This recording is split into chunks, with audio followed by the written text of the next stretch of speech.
ഇവിടെ ആരിഫ് ഹുസൈൻ ലണ്ടനിലെങ്ങാണ്ട് പോയിട്ട് ഏതോ ഏതോ ഒരു മുസ്ലിം പണ്ഡിതനോട് ചർച്ച നടത്തിയിട്ട് അവിടെ നിന്നുകൊണ്ട് കിടന്ന് എന്തൊക്കെയോ ആയി എന്തൊക്കെയോ പറയുന്നു. എന്നിട്ട് ഇവരിത് വലിയ സംഭവമായിട്ട് അങ്ങ് പൊക്കിയെടുത്തേക്കുക. ഇവൻ ഏതോ ബുജിയാണ്, ഈ കണ്ണാടി വെച്ച ഒരുത്തൻ ആരിഫ് ഹുസൈൻ തെറ്റിപ്പോയി എന്നൊക്കെ പറഞ്ഞൊരു തറയെന്ന് പറഞ്ഞാൽ നല്ല ഒന്നാം തറ വീഡിയോ. ഒരു വർഗീയവാദിയായ അല്ലെങ്കിൽ ഭയങ്കര ഒരു വിശ്വാസിയോ ഇസ്ലാം മത വിശ്വാസി എന്ന് പറയുന്ന മണ്ടന്മാർക്കൊക്കെ ചിലപ്പോൾ ഒരു ആശ്വാസം എന്ന നിലയ്ക്ക് കേൾക്കാൻ കൊള്ളാം. പിന്നെ ആരിഫ് ഹുസൈനോട് കലിപ്പുള്ളവർക്കൊക്കെ ഇത് കണ്ടു കഴിഞ്ഞാൽ എന്തെങ്കിലും ഭയങ്കര സംഭവം എന്നൊക്കെ തോന്നും. പക്ഷെ ഇവിടെ സംഭവിച്ചത് എന്നാന്ന് വെച്ചാൽ രണ്ടും പൊട്ടത്തരാണ്. മനസ്സിലായി, രണ്ട് സൈഡിൽ നിന്നും വരുന്നത് നല്ല മണ്ടത്തരാണ്. അവൻ നിന്നേണ്ടൊക്കെ കാണിക്കുക. അവൻ ഇയാളെ ഇങ്ങനെ കാണിച്ചിട്ട് ഇവനെ ഇവിടെ ഇന്ത്യ വന്നു കഴിഞ്ഞാൽ തല്ലിക്കൊല്ലണം എന്നുള്ള രീതിയിലാണ് അവന്റെ വർത്താനം. ഒരു തീവ്രവാദ സ്വഭാവമുള്ള ഒരു മനുഷ്യനാണ് ഈ കൂളിംഗ് ഗ്ലാസും വെച്ചുകൊണ്ട് ഇന്ന് പണ്ഡിതനാണെന്ന് പറഞ്ഞ് സംസാരിക്കുന്നത്. മനസ്സിലാകുന്നുണ്ടോ? അയാളെ വിളിച്ച് കാണിക്കുന്നുണ്ട് നീ എല്ലാ മുസ്ലിങ്ങളും മാപ്പ് പറയണം. എന്തിന്? അയാളിപ്പോ അങ്ങനെ പറഞ്ഞു കഴിഞ്ഞാൽ തെറ്റാണ്, തെറ്റി, അത്രേ ഉള്ളൂ. അതുകൊണ്ട് ഇതെല്ലാം അങ്ങ് ശരിയാകത്തൊന്നും ഇല്ല. ഏത് ഈ കാണിച്ചു കൂട്ടി വട്ടത്തിലൊക്കെ വണ്ടത്തിനും തന്നെയാണ്. ഈ മതത്തിനകത്തൊന്നും വരുന്ന തീട്ടമൊക്കെ കൂടെ ഈ എന്തോ കാണിച്ചിട്ട് ഒരു കാര്യമില്ല. മനസ്സിലായി? ഇവിടെ ഒരുത്തം പോയി എന്തെങ്കിലും ഒന്ന് അങ്ങോട്ടും പറഞ്ഞത് തെറ്റിപ്പോയി, അല്ലെ ഇങ്ങനെ പറഞ്ഞത് തെറ്റിപ്പോയി, ആയത്തില്ല, മറ്റേതില്ല, ഖുറാനകത്ത് അങ്ങനെ എഴുതി വെച്ചോ ഇല്ല, ഇതൊന്നും ഒരു വട്ടിക്ക് പറയേണ്ട കാര്യമില്ല.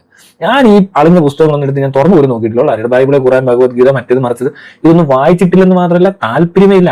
ഈ തീട്ടങ്ങളൊന്നും എനിക്ക് അറിയണ്ട. മനസ്സിലായി? ഞാനിത് തുറന്നു നോക്കിയിട്ടൊന്നും ഒരുത്തന്നെ അടുത്തോട്ട് ചെന്നിട്ട് ഇതിനെപ്പറ്റി സംസാരിക്കേണ്ട ആവശ്യമില്ലെന്നുള്ള പറയുന്ന ഒരാളാണ് ഞാൻ. മനസ്സിലാകുന്നുണ്ട്? എന്തിന് ഈ തീട്ടമുള്ളത് വായിക്കണം? ഇതിനകത്തിരിക്കുന്ന പൊട്ടത്തിലൊക്കെ ഞാൻ എന്തിനറിയണം? അല്ലെ ഇതിനെപ്പറ്റി എന്തിന് സംസാരിക്കാതിരിക്കുന്നത്? ഇതിനകത്തായിട്ടുണ്ടെങ്കിൽ അതിനകത്ത് ഇരുന്നോട്ടെ. അത് ആരെടുക്കുന്നു ഇതൊക്കെ? മനസ്സിലായില്ലേ? നമ്മൾ ഈ മനുഷ്യൻ കാണിക്കുന്ന പണികളൊക്കെ കാണുന്നുള്ളൂ. ഇതിന്റെ പേരിൽ ഇവിടെ കാട്ടിക്കൂട്ടിയ പരിപാടികൾ എന്തൊക്കെയാണെന്ന് അറിയാമല്ലോ. എല്ലാ മതവും ചിലർ BJP RSS എന്ന് പറഞ്ഞാൽ അവരെ കുറ്റം പറയും. ഇവിടെ കുറച്ച് ചൂടാപ്പികൾ എന്ന് പറഞ്ഞാൽ അവന്മാരെ കുറ്റം പറയും. തീവ്രവാദികൾ എന്ന് പറഞ്ഞാൽ മുസ്ലിങ്ങളെ കുറ്റം പറയും. ക്രിസ്ത്യാനികൾ വേറെ തരത്തിൽ അങ്ങോട്ടും ഇങ്ങോട്ടൊക്കെ കുറ്റം പറഞ്ഞുകൊണ്ടിരിക്കുന്നത് കാണുന്നുള്ളൂ. ഇവന്മാരുടെ പണി ഇതാ. ഈ നശിച്ചിടപാടാണ് മതം. എല്ലാ മതവും. അതിനകത്ത് ക്രിസ്ത്യൻ മതം കുറച്ചൊരു ലൈറ്റ് ആയിട്ടുള്ള പരിപാടികളാണ്. ഈ സുന്നത്ത്, മറ്റേ ശൂലം കുത്ത്, ഇങ്ങനത്തെ പരിപാടികളൊന്നും അതിനകത്ത് അധികം എന്റർടൈൻ ചെയ്തില്ല. ഒരു മെഴുകിൽ ഒരിക്കലും ദേഹത്തോട് ഒഴിക്കാൻ സമ്മതിക്കത്തില്ല. പിന്നെ ആകെ ചെയ്യുന്നൊന്നും മാവതി സ്വീകരിച്ചിട്ട് ഒരു സെക്കൻഡൊക്കെ വെള്ളത്തിലൊന്നും മുക്കി പോകും. അതൊക്കെ അതൊന്നും വലിയ കാര്യമൊന്നുമില്ല. കൊച്ചു കുഞ്ഞിനെടുത്ത് വെള്ളത്തിലോട്ട് ഇട്ടിട്ട് തന്നെ നീന്തി പോകുന്ന സംഭവങ്ങളൊക്കെ ചെയ്യുന്നുണ്ട്. അപ്പൊ അതുകൊണ്ട് അതിന് പ്രത്യേകിച്ച് ഫിസിക്കൽ ഓർ മെന്റൽ പ്രശ്നങ്ങൾ ഉണ്ടാകുന്നില്ല. പക്ഷേ ഈ സുന്നത്ത് പോലത്തെ സാധനങ്ങൾ, ഈ ഗരുഡൻ തൂക്കം, ശൂലം കുത്തല്, പിന്നെ ഈ ആഴി കൂടെ നടത്തം, ഇതൊക്കെ ഭയങ്കര. പിന്നെ ഈ മുസ്ലിങ്ങളൊരു മോറത്തിനുണ്ട് ദേഹത്തൊക്കെ കത്തിയൊക്കെ ഇട്ട് പോറിക്കുന്ന പരിപാടിയൊക്കെ ഉണ്ട്.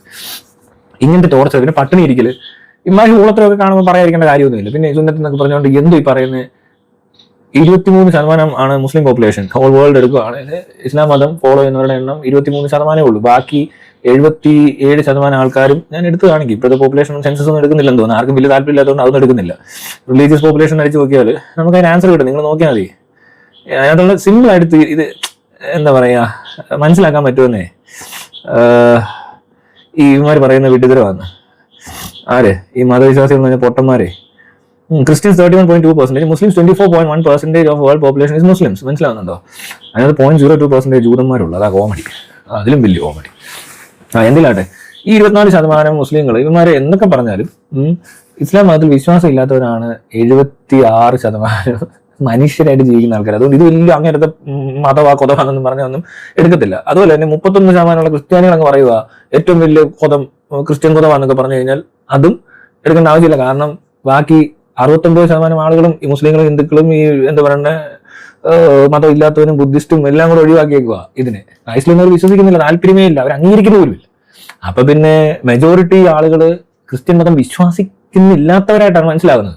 അപ്പൊ അതിനകത്താണ് ഈ മുസ്ലിങ്ങൾ വരുന്നത്. ഇതിനകത്ത് ഈ കൊണ്ടാടി വെച്ചോണ്ട് നിന്ന് വലിയ വാല് പഠിക്കുന്നവൻ അത്ര വലിയ പുള്ളിയൊന്നും അല്ല. ഇങ്ങനത്തെ ഒരു ചെറിയൊരു പോപ്പുലേഷനകത്ത് വിടുന്ന ഒരു മനുഷ്യൻ മാത്രം. അതിനകത്തും ഒരുപാട് ഇങ്ങനത്തെ മണ്ടത്തരങ്ങളും അന്ധവിശ്വാസങ്ങളും ഇങ്ങനത്തെ എന്തൊക്കെയോ തീവ്രവാദം അടക്കമുള്ള പരിപാടികൾ പ്രോത്സാഹിപ്പിച്ച ഒരു സംഘടനയോ മതവിശ്വാസമോ എന്തോ ആയിക്കോട്ടെ അങ്ങനെയുള്ള ഒരു സാധനത്തിനകത്ത് ഇരിക്കുന്നൊരുത്തൻ. അപ്പൊ ഞാൻ പറഞ്ഞു വന്നത് ഈ 24% പകുതി അങ്ങനെ എടുക്കാം. അവർ 12%. ബാക്കി എത്ര കിടക്കുന്നത്? 76% അല്ലേ? 76 കണക്കൊന്നും തെറ്റില്ല. ബാക്കി 76% പകുതി കണ്ടത് എത്ര? ഈ 38%വും 12% തമ്മിലുള്ള വ്യത്യാസം എന്താണെന്ന് പറഞ്ഞുതരാം. 12% ആൾക്കാർ വിശ്വസിക്കുന്നത് അവരുടെ തുമ്പത്തെ തൊലി എത്തിക്കളയുന്നത് വലിയ സംഭവമാണെന്നും ബാക്കി 38% ആൾക്കാർക്ക് ആ തൊലി ഉള്ളത് കൊണ്ട് പ്രത്യേകിച്ച് ഒരു സംഭവമല്ല, അതുള്ളതും ഇല്ലാത്തതൊക്കെ കണക്കാണെന്നാണ് അവർ മനസ്സിലാക്കുന്നത്. ഇവന്മാർക്കത് വെക്കുന്നത് പ്രശ്നമാണെന്നാണ് ഇവർ മനസ്സിലാക്കിയിരിക്കുന്നത്. എന്നാൽ ഉള്ള ഒരാൾ പറയുവാണ് അതുകൊണ്ട് വലിയ പ്രശ്നമൊന്നുമില്ല, അതുകൊണ്ട് ഒരു തരത്തിലുള്ള ബുദ്ധിമുട്ടും ഇല്ല, അതുള്ളത് നല്ലതാണ്, അത് പല രീതിയിൽ നല്ലതാണ്. ഓക്കെ, അതില്ലാത്തതിനേക്കാളും നല്ലതുള്ളതാണ്. പിന്നെ ചില കണ്ടീഷൻസിൽ എന്തെങ്കിലും ടൈപ്പ് ഓഫ് ഇൻഫെക്ഷൻസോ ഒക്കെ സ്ഥിരമായി വരുന്ന ആളുകളുടെ ഡോക്ടർമാർ അത് മുറിച്ച് കളയാറുണ്ട്. എന്തുകൊണ്ട്? അത് ഇൻഫെക്ഷൻ വരുന്നുണ്ട്. അപ്പോൾ ഈ 12% മുസ്ലിംകൾക്ക് മുഴുവൻ ഇൻഫെക്ഷൻ വരുന്നവരാണോ എന്ന് എനിക്കറിയത്തില്ല, അതിനാണോ അവർ മുറിക്കുന്നതെന്ന് എനിക്കറിയത്തില്ല. പക്ഷെ അല്ലാത്തവർക്കൊന്നും ഇത് മുറിക്കാത്തവരാണ് ഈ 38%. ഇപ്പോൾ 38 12 വെച്ച് നോക്കിയാൽ എത്ര 1:2 എത്ര കണക്ക്? 3 4 എത്ര പേരുണ്ടാവും ഈ മുറിച്ചവനും മുറിക്കാത്തവനും നിൽക്കുകയോ? ഒരാൾ അവിടെ മുറിച്ചിട്ട് എന്നിട്ട് പറയുമ്പോൾ അവന്റെ എതിരെ ഒരു 4 പേര് എന്നിട്ട് പറയാ ഞങ്ങൾ മുറിച്ചിട്ടില്ലേ, ഞങ്ങൾക്ക് കുഴപ്പമൊന്നുമില്ലടേ, നിനക്കെന്താ കുഴപ്പം എന്ന് ചോദിക്കുന്ന ചോദ്യമുള്ളൂ ഇതിനകത്തൊക്കെ. അത്രയുമാണ് ഈ പറയേണ്ടത്. അല്ലാതെ ഇതിനകത്ത് ഈ 36% ആൾക്കാർക്കും ഇസ്ലാം മതം സ്വീകരിച്ചിട്ടില്ല, അവരാരും എത്തിക്കളഞ്ഞിട്ടില്ല. ഇതൊക്കെ ഇപ്പോഴും ഏതോ കാലത്തെങ്ങാണ്ട് ഏതോ മണ്ടത്തിലൊക്കെ എഴുതി വെച്ചെന്ന് പറഞ്ഞുകൊണ്ട് അത് ഇപ്പോഴും ഈ വന്ന കാലത്ത് പിന്തുടരണമെന്നുണ്ടെങ്കിൽ അതിനകത്തിരിക്കുന്ന മണ്ടക്കിരിക്കുന്ന ആ മണ്ടത്തരം ഉണ്ടല്ലോ, അത് മാത്രം ഒന്ന് ക്ലിയർ ചെയ്യും. നിങ്ങൾ പുസ്തകം പഠിക്കുകയോ പാട്ട് പാടുകയോ ഇവിടെ കുഞ്ഞു നിൽക്കുകയോ ചാടിത്തുള്ളുവോ എന്തിനു ചെയ്യും? ഈ കത്തി കൊണ്ട് പോറുക, ഒരാളുടെ ശരീരത്തിൽ കത്തി വെക്കുക, ഒരു അവയവത്തിന്റെ ഒരു പാട്ട് കണ്ടിച്ച് കളയുക, ഒരു കാര്യമില്ലെന്ന്, ഇതുകൊണ്ടൊന്നും ഒരു പ്രയോജനവും ഇല്ല. എന്തൊക്കെ പറഞ്ഞാലും ഇല്ല. മാത്രമല്ല, നിങ്ങളുടെ ഈ സെക്ഷൽ പ്ലഷർ എന്ന് പറഞ്ഞ സാധനത്തിനകത്ത് ഏറ്റവും കൂടുതൽ സെൻസിറ്റീവ് ആയിട്ടുള്ള സ്കിൻ എന്ന് പറയുന്നത് ഈ ഔട്ടർ സ്കിന്നിന്റെ ഇന്നർ പാർട്ടാണ്. ആ ഇന്നർ പാർട്ടിലുള്ള അത്രയും ഇത് നെർവ് എൻഡിങ്സ് ഒന്നും ഈ ഹെഡിലൊന്നും ഇല്ല പെനിസിന്റെ. അപ്പോ ഈ തൊലി ചെത്തിക്കളയുമ്പോൾ അത്രയും നെർവ് എൻഡിങ്സും അവിടെ നിന്ന് കട്ടായി പോയി, അവർക്ക് സെൻസേഷൻ നഷ്ടപ്പെടുകയാണ്. പിന്നെ പോരാത്തതിന് ഇതിന്റെ എന്താ പറയുക, ഹെഡ് എന്ന് പറഞ്ഞ ഭാഗം നിരന്തരം ഇത് എക്സ്പോസ്ഡ് ആയിട്ട് ഒരഞ്ഞറിഞ്ഞറിഞ്ഞ് അതിനെ തഴമ്പിച്ച് അതിനും സെൻസേഷൻ കുറഞ്ഞിട്ട് ഒരു എന്താ പറയുക, ഒരു സെക്ഷൽ പ്ലഷർ ഈ ഒരു തൊലിയുള്ള ഒരാൾ അനുഭവിക്കുന്നതിന്റെ ഒരു 5% 10% മാത്രമേ അവർക്ക് അനുഭവിക്കാൻ പറ്റുന്നുള്ളൂ. ഇല്ല, അതുകൊണ്ടാണ് ഈ മുസ്ലിംസിന്റെ പോപ്പുലേഷൻ കൂടുന്നതെന്ന് എനിക്കറിയത്തില്ല. പക്ഷെ എന്തോ ഒരു സെക്ഷൽ ഫ്രസ്ട്രേഷൻ ഉണ്ടാകാൻ സാധ്യത ഉള്ള ഒരു ടൈപ്പ് ഓഫ് പ്രൊസീജിയർ ആണ് അത്. അതങ്ങനെ സ്കിൻ റിമൂവ് ചെയ്യേണ്ട കാര്യമില്ല, അത് കവർ ചെയ്തേക്കുന്നത് അതിനൊക്കെ വേണ്ടിയിട്ടാണ്. അല്ലാതെ ഇതുണ്ടായി വരുന്നത് ചെത്തിക്കളയാൻ വേണ്ടിയിട്ടൊരു സാധനം ഒന്നും ഇവിടെ ഭൂമിയിൽ ഒരു മൃഗത്തിനും ഇല്ല. പിന്നെ ഈ ഒരു മൃഗങ്ങൾക്ക് എന്താ ഇത്രയല്ലാത്ത കുഴപ്പമെന്ന് എനിക്കറിയാത്തില്ല. ഈ ഒരു പ്രത്യേക മൃഗത്തിന് മാത്രം ഇത് കാണുന്നില്ലെന്ന് പറയുന്ന ഒരു അവസ്ഥയേ ഉള്ളത്. മനസ്സിലാകുന്നുണ്ടോ? ഇത് എന്തുകൊണ്ടാണ് പണ്ടൊക്കെ ചെയ്തുകൊണ്ടിരുന്നത് വെച്ചാൽ മരുഭൂമിയിലൊന്നും വെള്ളം ഇല്ലാഞ്ഞുകൊണ്ട് കഴുകാനും പിടിക്കാനും ഒന്നും ഉള്ള സൗകര്യം ഇല്ലാത്തപ്പോൾ ഇത്തിരി ഫംഗൽ ഇൻഫെക്ഷൻസോ വല്ലതൊക്കെ വന്ന് കാണാം, അന്ന് ചെത്തിക്കളഞ്ഞില്ലെങ്കിൽ അവന് പണി കിട്ടും, ചെത്തിക്കളയുമ്പോൾ ഈ പ്രശ്നം തീരും. അങ്ങനെയാണ് അവർ ചെയ്തത്. അപ്പൊ എല്ലാവരും അങ്ങ് ചെയ്തു കഴിഞ്ഞാൽ ഈ പ്രശ്നമേ ഇല്ലല്ലോ, മനസ്സിലായില്ലേ? അതുകൊണ്ട് പ്രശ്നങ്ങൾ ഉണ്ടാകാൻ സാധ്യതയുണ്ട്. ഒത്തിരി പേർക്ക് അവിടെ കഴുകാനുള്ള സൗകര്യം ഇല്ലാത്തതുകൊണ്ട് ക്ലൈമാറ്റിക് കണ്ടീഷൻ അങ്ങനെയാണ്, ചൂടും അങ്ങനത്തെ പ്രശ്നമുള്ളത് ഇത് വരും. പക്ഷെ മറ്റു രാജ്യങ്ങളിൽ ഇതില്ലായിരുന്നു. ഇന്ത്യയിലൊന്നും ചെയ്യാത്തതിന് കാരണം ഇവിടുത്തെ സുലഭമാണ് വെള്ളം, കുളി ചെയ്യുന്നതിനും വെള്ളം എപ്പോഴും വെള്ളത്തിലല്ലേ. അപ്പൊ അവർക്ക് ഈ പ്രശ്നമില്ല. അതുകൊണ്ടാണ് ഈ ഇവിടുത്തെ മതങ്ങളൊന്നും ഇമാതിരി പ്രാക്ടീസ് ഒന്നും ചെയ്യാഞ്ഞത്. അന്ന് മതമാണ് പവർഫുൾ, ഇന്ന് വേറെ ചില സാധനങ്ങളാണ് പവർഫുൾ. അത്രയും വ്യത്യാസം മനസ്സിലാക്കാനുള്ള ബുദ്ധിയില്ലായ്മ കൊണ്ട് ഈ സാധനം മുറിച്ചിട്ട് വയ്ക്കുന്ന രണ്ടുപേരാണ്. ഒരുത്തൻ മുറിച്ച് കഴിഞ്ഞിട്ട് അവൻ തിരിച്ചു തരാമെന്ന് ചോദിച്ചാൽ തിരിച്ചു കൊടുക്കാൻ പറ്റാത്തൊരു സാധനം കൂടാണ് ഈ ചെത്തിക്കളയുന്നത്. ഇത് ആരോട് ചോദിച്ചിട്ടാണ് ചെത്തിയെന്ന് അവനോട് ചോദിക്കണം. നിന്റെ അനുവാദത്തോട് വേണം, നിന്നോട് ചോദിച്ചാന്നോ ചെത്തണമെന്ന്. നിനക്ക് അത് എന്ത് കോൺട്രാക്റ്റാണ് നീ സൈൻ ചെയ്തിരിക്കുന്നത്? നിനക്ക് എത്രാമത്തെ വയസ്സിലാണ് ഇത് ചെയ്തത്? നിന്റെ അറിവുള്ള പ്രായത്തിലാണോ ഇത് നടന്നത്? ഇത് മെച്യൂർ ആകുന്നതിന് മുമ്പ് ഈ പണി ചെയ്യേണ്ട കാര്യം എന്താണ്? അങ്ങനെയൊക്കെയുള്ള പരിപാടികൾ മതത്തിലുണ്ട്, ഇസ്ലാം മതത്തിലുണ്ട്. അതൊരിക്കലും നല്ലതല്ല, മനസ്സിലായല്ലേ? ഒരാളെ മതം പഠിപ്പിക്കുന്നത് ഒരു മെച്യൂരിറ്റി ഇല്ലാത്ത പ്രായത്തിൽ പഠിപ്പിക്കുന്നത് അത്ര നല്ല കാര്യമായിട്ട് തോന്നുന്നില്ല. പോട്ടെ, എന്ത് വേണേൽ കാണിച്ചോട്ടെ. പക്ഷെ അയാളുടെ ശരീരത്തിന്റെ ഒരു അവയവത്തിന്റെ അതിന് പ്രൊട്ടക്ഷന് വേണ്ടിയിട്ട് തന്നെ വെച്ചിട്ടുള്ള ഒരു സ്കിന്ന് അത് കവർ ചെയ്യുന്നതുകൊണ്ട് ഒത്തിരി ഗുണങ്ങളുള്ളതാണെന്ന് അറിഞ്ഞിട്ടും അത് അന്ധകാലത്ത് അറിയത്തില്ലായിരിക്കും. ഒരു ടൈം മൊത്തം അങ്ങനെ ചെയ്തുകൊണ്ടിരുന്ന അവർക്ക് മനസ്സിലാകത്തില്ല. പക്ഷെ പുറത്ത് ആൾക്കാർ തൊള്ളവരെ കണ്ടാലെങ്കിലും മനസ്സിലാക്കണം. അയാൾ പറയും, അവർ 4 പേര് ഒരാൾക്ക് ഉണ്ട് ഇവിടെ, 4 ഒരാളായി മാറി നിൽക്കുന്ന ഒരാളോട് പറയുകയാണ്, നിങ്ങളിത് ചെയ്യേണ്ട കാര്യമില്ല, ഞങ്ങളൊക്കെ ഇത് ചെയ്യാത്ത തലമുറകളായിട്ട് ഇവിടെ ജീവിക്കുന്നുണ്ട്, ഒരുപാട് വർഷങ്ങളായി ഇതേ മനുഷ്യൻ തന്നെയാണ് നമ്മളൊക്കെ, പക്ഷെ നമുക്കിതിന്റെ ആവശ്യമില്ല എന്ന് പറഞ്ഞാൽ എത്ര പേര് അംഗീകരിക്കും? അത്ര സിമ്പിളാണിത്. അല്ല, ഇതിനകത്ത് വലിയ ആനയായിട്ടൊന്നുമില്ല, മനസ്സിലായില്ലേ? അതും നോക്കി പിടിച്ച് നടക്കുക, ഇസ്ലാമാ മുസ്ലിമാന്നും പറഞ്ഞുകൊണ്ട്. എന്തോന്ന് ഈ സാധനം പോയി അതൊന്നും ചെയ്യരുത്. എന്തെങ്കിലും പ്രശ്നം ഉണ്ടെങ്കിൽ കളയണം, നിർബന്ധമായി കട്ട് ചെയ്യേണ്ടത്. അത് അങ്ങനത്തെ ഒരു പ്രൊസീജിയർ ഉണ്ട്, മനസ്സിലായോ? ഈ ഒത്തിരി പേര് അങ്ങനെ ചെയ്യാറുണ്ട്. ചിലർക്ക് ഈ സ്കിൻ പുറത്തേക്ക് വരത്തില്ല, അപ്പോൾ ഇന്റർകോഴ്സ് ഒക്കെ ബുദ്ധിമുട്ടാവും, അപ്പൊ കളയും.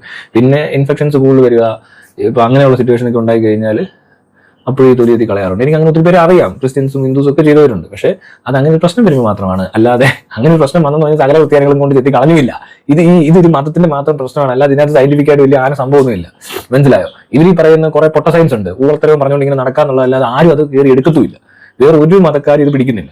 ഇതിനകത്ത് മാത്രം ഇരുന്നുകൊണ്ട് പറയാം ഇത് ഭയങ്കര സംഭവമാണ്, ഇത് ചെയ്തേ പറ്റത്തുള്ളൂ. ഇതിന്റെ ഫോബിയോ പോലെയാണ്, സ്കിൻ ഫോബിയോ എന്തെന്നറിയാം. ഇതൊക്കെ ഈ മണ്ടത്തിലൊക്കെ പറഞ്ഞു നടക്കുന്ന ആൾക്കാരിൽ ഇത് ചെയ്തിട്ടല്ലേ ഇറങ്ങിയേക്കുന്നത്. അപ്പൊ കൂടുതൽ സംസാരിക്കാനൊന്നുമില്ല.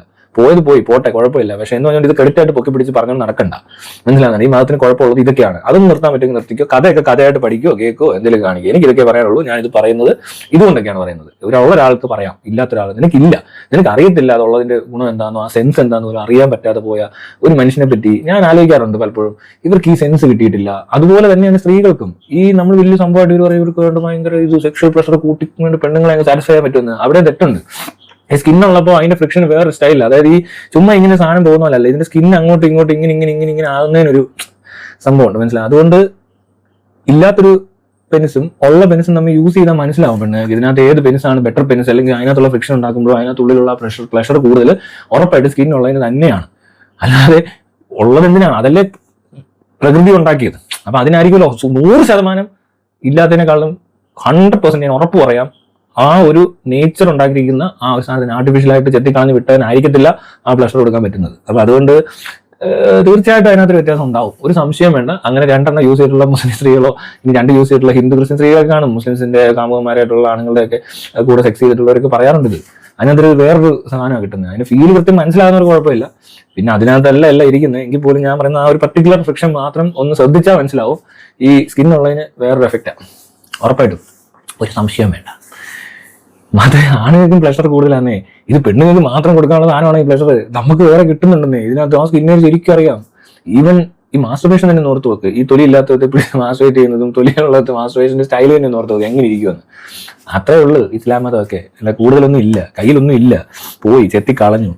എന്നിട്ട് എന്തിനാ ഈ ഭീകരവാദം അടിക്കുന്നത്? ഇത് ആരിഫ് ഹുസൈൻ പോയിട്ടൊന്നും ഒരു കാര്യമില്ല. ആരിഫ് ഹുസൈൻ അവിടെ പോയി എന്തെങ്കിലും പുത്രത്തിനകത്തുള്ള മണ്ടത്തരം പറയുന്നതെന്ന് എനിക്കറിയത്തില്ല. ഈ പുത്രത്തിൽ ഈ 3 പുത്രത്തിനകത്ത് എന്തൊക്കെ വിട്ടിത്തരമുണ്ടെന്ന് എനിക്കറിയത്തില്ല. പക്ഷെ ഒരു മനുഷ്യന്റെ ശരീരത്തിൽ ചെയ്തേക്കുന്ന അറിയാം, ഇവർ കാട്ടിക്കൂട്ടുന്ന പരിപാടി അറിയാം, പട്ടിണി ഇരിക്കുന്ന അറിയാം, പിന്നെ പ്രത്യേകം ഡ്രസ് ഇടുന്ന അറിയാം, അറബിയൊക്കെ പറയുന്നു. എന്തൊരു ഇത് ചിലർ ഇവിടെ ജാടക്ക് ഇംഗ്ലീഷ് പറയും, ഇവിടെ കുറേ അറബി പറയും. അത് അങ്ങനെ പറയണം, അത്രേ ഉള്ളത്. അല്ല ഇതിനങ്ങോട്ട് ഇതിന് പുസ്തകം തുറന്നു നോക്ക്, അതിനകത്ത് എന്തിനുണ്ടെന്ന് പറഞ്ഞാൽ അത് വേണ്ട ഇരുന്നോട്ടെന്ന് ഞാൻ പറയാറുള്ളൂ. ഞാൻ ഒരിക്കലും ബൈബിളോ ഖുറാനോ ഭഗവത്ഗീതയോ ഒരു ഇതിനകത്തുനിന്ന് ഒരു തീട്ടോ ഞാൻ എടുക്കാറില്ല. ഈ മതം എന്ന് പറയുന്നത് കൊതത്തിനൊക്കെ വൃത്തിയുടെ സാധനമാണ്. തീട്ടം ആണ് കൊതത്തിൽ കൂടെ വരുന്നെങ്കിൽ മതത്തിൽ കൂടെ വരുന്ന തീട്ടത്തിനൊക്കെ വൃത്തിയിട്ടൊരു സാധനം ആയതുകൊണ്ട് അത് നോക്കാറില്ല, എടുക്കാറില്ല, അങ്ങോട്ട് പോകാറില്ല. അതെടുക്കാൻ പുസ്തകം തുറക്കുന്ന പ്രശ്നം ഒരിക്കുന്നില്ല. എന്റെ പരിസരത്ത് അങ്ങ് ബുക്ക് ചെയ്യാൻ കണ്ടിട്ടില്ല. പണ്ട് കൊച്ചിലൊക്കെ ബൈബിളൊക്കെ ഇരിക്കുന്നുണ്ട്, പിന്നെ ഞാൻ എടുത്ത് എറിയുവാണ്. ഞാൻ മുറിക്കാതൊക്കെ വെക്കുന്നതന്നെ എന്തോ പോലെ. അത്ര വൃത്തിയിട്ട പുസ്തകമൊക്കെ എടുത്ത് ആരും വായിക്കുമോ? അപ്പൊ ഓരോരുത്തർ പഠിച്ചിട്ട് വിമർശിക്കാൻ, എന്തിന് ഇത് പഠിക്കാനോ, വേറെ പണിയില്ലെന്ന് ചോദിക്കും. അതാണ് അതിന്റെ ആൻസർ. അല്ലാതെ ഇത് പഠിച്ചിട്ട് പോയി അതിനകത്ത് കയറിയിരുന്ന ഞങ്ങളുടെ ഒരു ആവശ്യമില്ല. അല്ലെ പോടെ, അത്രേ ഉള്ളൂ. നീ ഇതൊക്കെ പറ. ഇതിനകത്ത് ഈ ഒരു സാധനത്തെ പറ്റി മാത്രമേ ഞാൻ പറയുന്നുള്ളൂ. പിന്നെ വേറെ എന്തെങ്കിലും ഈ പറഞ്ഞ പോലെ ഒരു ദിവസം മൊത്തം പാട്ടിന് ഇരിക്കേണ്ട ആവശ്യമൊന്നും ആർക്കും ഇല്ല. പിന്നെ ഈ 5 നേരവും തലയും കുത്തിക്കേണ്ട കാര്യമൊന്നും ഇല്ല. പിന്നെ അമ്പലത്തിൽ കിടന്ന് ഉരുളേണ്ട ആവശ്യമില്ല. ഇതുവഴി കൂടെ കുത്തിക്കേറ്റേണ്ട കാര്യമില്ല. പിന്നെ ഒരു മാസം അങ്ങോട്ട് ഇറച്ചി മീനും മുട്ടയും കഴിക്കാൻ നോയമ്പെടുക്കേണ്ട കാര്യമില്ല. എല്ലാ ഞായറാഴ്ചയും പോയി ഇവിടുന്ന് കഥ കേൾക്കേണ്ട കാര്യമില്ല. എല്ലാ വെള്ളിയാഴ്ചയും പോയി അവിടുന്ന് പ്രത്യേക കഥ കേൾക്കേണ്ട കാര്യമൊന്നുമില്ല. ഈ മൈക്കിൽ കൂടെ എല്ലാം വിളിച്ച് പറയേണ്ട കാര്യമില്ല. ഈ റോഡിൽ കൂടെ അലഞ്ഞിരിഞ്ഞ് നടക്കേണ്ട കാര്യമില്ല. ഗതാഗതം തടസ്സപ്പെടുത്താതെ മര്യാദയ്ക്ക് മാന്യം